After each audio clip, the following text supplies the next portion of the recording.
Once upon a time, in a shimmering, colorful underwater world, Donald Duck found himself in quite a pickle.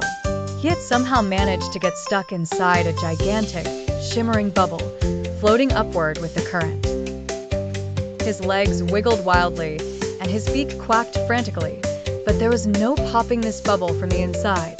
Below him, his good friend Nemo spotted the situation and gasped, "Donald, I've got to help." Nemo, the little clownfish with a heart of gold and a head full of courage, darted in circles as he thought of a plan. Nearby, a kelp plant waved gently with the ocean currents. "Aha!" Nemo exclaimed, grabbing a long piece of the seaweed. "Hang on, Donald, I'm coming."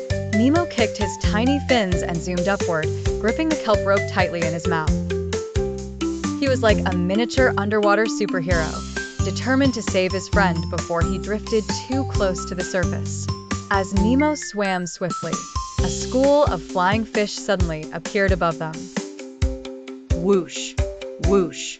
They zoomed by, their glistening scales catching the sunlight through the water like little underwater comets on a mission. Meanwhile, the bubble holding Donald did a wobble dance. The bubble swung dangerously close to the water's surface. Donald's eyes grew wide with worry. "Donald, hold on to this," Nemo shouted through bubbled words, tossing one end of the kelp rope towards the bubble. Donald, with his feathers fluffy from panic, reached out and, much to his surprise, managed to grab the kelp with his wingtip. Nemo yelped with determination as he tugged on the other end. He tried to guide the bubble and its ducky passenger away from the breach in the water.